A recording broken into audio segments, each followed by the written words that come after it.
Hello students, हम different type of bank customers के बारे में पढ़ रहे हैं और आज हम जानेंगे Hindu undivided family as a customer of the bank. Hindu अविभाजित परिवार के द्वारा अगर बैंक में खाता खोला जाए तो बैंक को क्या सावधानियां रखनी चाहिए, ये हिंदू अविभाजित परिवार क्या होते हैं, क्या इनके विशेषताएं हैं, इनके बारे में हम जानेंगे। Hindu undivided family main features. Under Hindu law, an HUF is a family which consists of all persons lineally descendants from a common ancestor. Hindu कानून के अनुसार हिंदू अविभाजित परिवार में उन सभी व्यक्तियों को शामिल किया जाता है जो कि एक ही पूर्वज के वंशज हैं। यानी हिंदू लॉ के अनुसार एक पूर्वज और उसके नेक्स्ट 3 जनरेशन तक उसके जो वंशज हैं, परिवार के जो सदस्य हैं, ये सब मिलकर हिंदू अनडिवाइडेड फैमिली का निर्माण करते हैं, HUF कहलाते हैं। 2005 में हिंदू उत्तराधिकार में जो परिवर्तन किए गए थे उनके अनुसार अब सभी मेल और female members including wives and unmarried daughters next 3 generation तक हिंदू अनडिवाइडेड फैमिली कहलाते हैं। यदि किसी ने इन 3 जनरेशन तक में किसी ने अगर बच्चे को गोद लिया है, कोई अडॉप्टिव चाइल्ड है, तो वो भी HUF का हिस्सा कहलाएगा, हिंदू अनडिवाइडेड फैमिली का को पार्टनर कहलाएगा। सेकेंड, इनका एक पैतृक संपत्ति और व्यवसाय होता है और सभी का इसमें मालिकाना हक होता है। HUF प्रॉपर्टी, बिजनेस और estate is ancestral and its common possession. Enjoyment and ownership is the basis of formation of HUF. सभी की एक कॉमन पैतृक संपत्ति होती है और बिजनेस होता है और सभी तरह के जो त्योहार वगैरह हैं वो भी सामूहिक रूप से सेलिब्रेट किए जाते हैं। सुप्रीम कोर्ट के द्वारा दिए गए निर्णय के अनुसार HUF को किसी अनुबंध के अंतर्गत नहीं बनाया जा सकता। HUF can not be created under a contract. ये केवल हिंदू लॉ के अनुसार ही HUF का निर्माण होता है और परिवार में जन्म लेते ही बच्चा HUF का सदस्य बन जाता है। अनुबंध के द्वारा इसको क्रिएट नहीं किया जा सकता। हिंदू कानून के अनुसार हिंदू, जैन और सिख HUF का निर्माण कर सकते हैं, हिंदू अनडिवाइडेड फैमिली का निर्माण कर सकते हैं। As per Hindu law HUF के संचालन की 2 विचारधाराएं हैं। HUF is governed by 2 schools of thought. One is Daya Bhag and second is Mitakshara. According to Daya Bhag, father is absolute owner of the property. ये दाया भाग जो है ये केवल बंगाल में चलन में है और इसके अनुसार जो फादर होते हैं, दैट इज पूर्वज, वो उस परिवार की जो संपत्ति होती है, पैतृक संपत्ति, उसके अकेले मालिक होते हैं। जब तक वो जिंदा हैं उस पैतृक संपत्ति पर केवल फादर का हक होगा। उनकी डेथ हो जाने के बाद में उनके बेटों को संपत्ति पर अधिकार प्राप्त होगा। लेकिन अकॉर्डिंग टू मिताक्षरा के अनुसार परिवार के सभी मेल और फीमेल मेंबर को संपत्ति पर समान रूप से ओनरशिप मिलती है, मालिकाना हक होता है। Joint owners of HUF are called co-partners. संयुक्त हिंदू परिवार के, हिंदू अनडिवाइडेड फैमिली के सभी सदस्य को पार्टनर सहभागी या सहवारिस कहलाते हैं। दे मे बी मेल और दे मे बी फीमेल मेंबर्स। 2005 में हिंदू उत्तराधिकार अधिनियम में जो परिवर्तन किया गया है, इसके अनुसार अब HUF के सभी मेल और फीमेल मेंबर्स जो होते हैं वो सहवारिस या को पार्टनर्स कहलाते हैं, और जो सीनियर मोस्ट मेंबर होता है परिवार का उसको कर्ता कहते हैं। फैमिली का दैट इज पूर्वज, वह कर्ता कहलाएगा।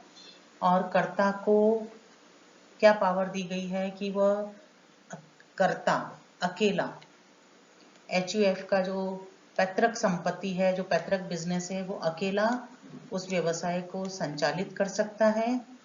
उस व्यवसाय का संचालन करने के लिए लोन ले सकता है।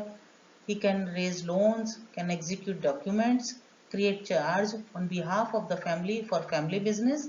He can appoint agent or delegate authority to operate the account. कर्ता को परिवार के व्यवसाय का संचालन करने के लिए, इस संचालन को करने के लिए ऋण लेने का अधिकार है। ऋण लेने के लिए परिवार की संपत्ति को, फैमिली का जो बिजनेस है उसको रन करने के लिए लोन लेने, और लोन के लिए HUF की जो प्रॉपर्टी है उसको गिरवी रखने का अधिकार है। HUF का जो कर्ता है, जो सीनियर मोस्ट फैमिली मेंबर है, वो चाहे तो अकाउंट को ऑपरेट करने के लिए एजेंट की नियुक्ति कर सकता है। इस पावर को, अकाउंट ऑपरेट करने की जो पावर है, उसको किसी थर्ड पार्टी को डेलीगेट कर सकता है। और इसके लिए उसको फैमिली के जो अन्य मेंबर हैं जिनका कि उस पर पैतृक संपत्ति में समान अधिकार है, उनके स्वीकृति लेने की आवश्यकता नहीं है, उनके कंसेंट की आवश्यकता नहीं है, वो अकेला ये सारे डिसीजन ले सकता है कर्ता। कर्ताज लायबिलिटी इज अनलिमिटेड। कर्ता का दायित्व असीमित होता है। इट मीन्स अगर HUF की संपत्ति को गिरवी रखा गया है और गिरवी रखकर ऋण लिया गया है और फिर डिफॉल्टर हो जाता है HUF, हिंदू अनडिवाइडेड फैमिली, उस ऋण का पुनः भुगतान करने में असमर्थ रहती है, तो बैंक जो HUF में कर्ता का की संपत्ति में जो कर्ता का इंटरेस्ट है, पार्ट है, उतने तक तो वो उससे वसूल कर ही सकता है। कर्ता व्यक्तिगत रूप से भी HUF की संपत्ति पर लिए गए ऋणों के लिए, उसके भुगतान के लिए जिम्मेदार होता है, पर्सनली भी जिम्मेदार होता है। जबकि जो को पार्टनर्स होते हैं, जो फैमिली के अन्य मेंबर्स हैं, वो केवल HUF की संपत्ति में जितना उनका पार्ट है, जितना उनका अधिकार है, जितना उनका हिस्सा है, केवल उस हिस्से तक ही वो HUF के ऋणों के पुनः भुगतान के लिए जिम्मेदार होते हैं। HUF के द्वारा बैंक में अगर अकाउंट ओपन किया जाए तो बैंक को क्या सावधानियां रखनी चाहिए कि खाते का संचालन केवल कर्ता के द्वारा ही किया जाएगा। HUF account is operated upon bye कर्ता ओनली, केवल कर्ता के द्वारा ही किया जाएगा। जब बैंक में HUF का अकाउंट ओपन किया जाता है तो एक जॉइंट हिंदू फैमिली लेटर होता है, HUF लेटर, जिसको CD115 कहते हैं।